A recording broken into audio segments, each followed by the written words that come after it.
Olá, estamos no estudo do Novo Testamento, em Mateus, no capítulo 13. Este capítulo trata de algumas parábolas que Jesus contou, parábolas do reino dos céus, E Emmanuel, no livro Vinhas de Luz, vai trazer uma mensagem destacando um versículo deste capítulo 13, o versículo 30, que se refere à parábola o joio. Eu vou ler a partir do versículo 24 até o 30, que é para termos uma noção do que é a parábola em si. O joio. Jesus propôs-lhe outra parábola. O reino dos céus é semelhante a um homem que tinha semeado boa semente em seu campo. Note que as parábolas de Jesus, parábola quer dizer comparação, Então ele compara o reino dos céus para as nossas ideias naquela época e ainda hoje, que é semelhante, não é igual, é semelhante a um homem que foi semear boa semente de trigo no campo, Na hora, porém, em que os homens repousaram, veio o seu inimigo, semeou joio no meio do trigo e partiu. O trigo cresceu e deu fruto, mas apareceu também o joio. Os servidores do pai de família vieram e disseram-lhe: Senhor, não semeaste bom trigo em teu campo? De onde vem, pois, o joio? Disse-lhes ele: Foi um inimigo que fez isto.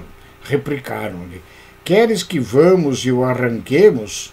Não, disse ele, arrancando o joio arrancais e tirai também o trigo. Deixai-os crescer juntos até a colheita. No tempo da colheita direi aos ceifadores: Arrancai primeiro o joio e atai-o em feixes para os queimar. Recolhei depois o trigo no meu celeiro. Esta parábola, a qual Emmanuel vai trazer para todos nós no livro A Vinha de Luz, a lição 107, que se denomina joio.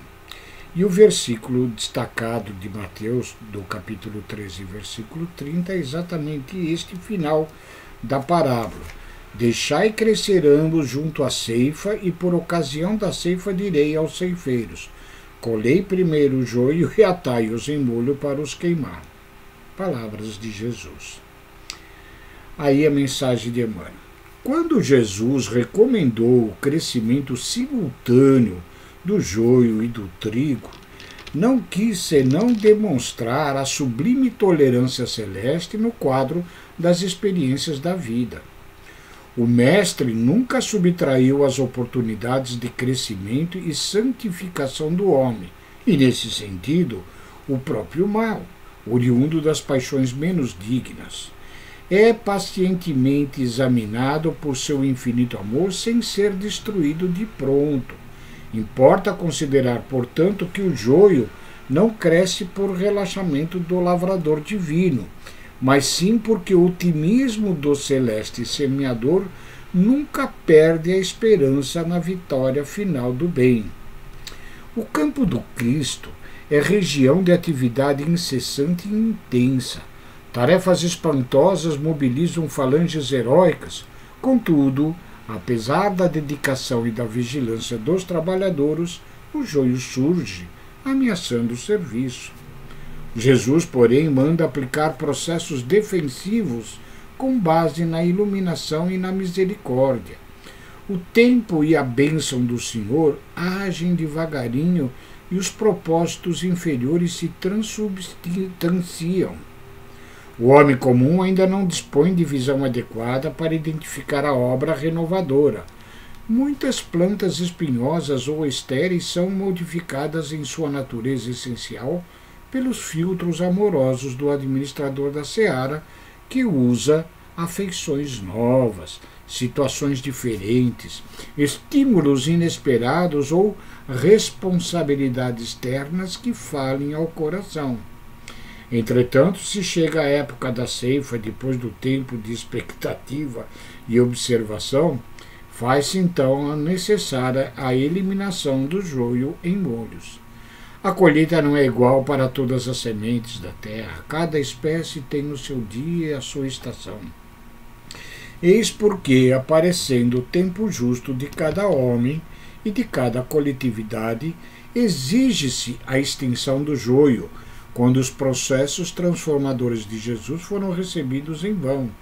Nesse instante, vemos a individualidade ou o povo a se agitarem através de aflições e hecatombes diversas em gritos de alarme e socorro, como se estivessem nas sombras de naufrágio inexorável. No entanto, verifica-se apenas a destruição de nossas aquisições ruinosas ou inúteis, e em vista do joio ser atado aos molhos, uma dor nunca vem sozinha. Esta referência dessa mensagem, nós sabemos, estamos na humanidade em fase de uma nova transformação de eras, né? Desde que o homem é homem, o espírito humano passa por processos evolutivos diversos, né? Nós saímos da época da nossa infância espiritual, das épocas do espírito simplesmente ignorantes das ideias, da razão propriamente dita, né? Onde prevaleciam os nossos instintos. Depois, numa nova fase, a fase das sensações, chegamos e adentramos pelos nossos processos evolutivos na fase da existência racional, onde a razão começa a imperar, e estamos prestes àqueles que se transformaram de joio em trigo, né, a adentrarmos a fase da regeneração, onde seremos mais sentimentos, razão e sentimentos caminhando em conjunto no processo evolutivo dos espíritos. Neste instante, onde estas transformações de era se acontecem, é o momento em que o joio, ou seja, aqueles espíritos que ainda não conseguiram, seja por diversos motivos, por inconsequência, por inconsciência espiritual, ainda não se dispuseram a corrigir os erros, não se dispuseram a perpetrar em si o caminho do bem, o caminho da virtude, né? São separados aos molhos e colocados em outro orbe, né?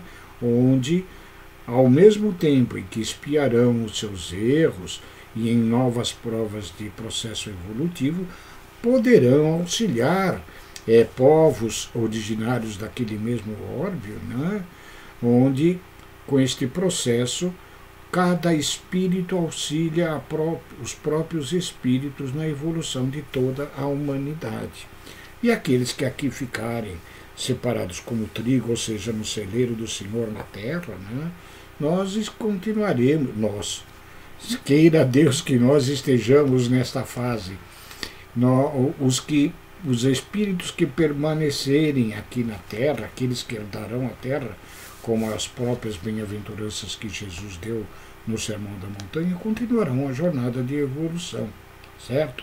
Esta é a mensagem que nos traz Emmanuel, onde Jesus permite o crescimento de joio e trigo ao mesmo tempo, fazendo com que aqueles que eram joio aproximem-se das verdades espirituais e se transformem em trigo para entrar no celeiro da terra. Fiquem com Deus, muito obrigado e um beijo a todos.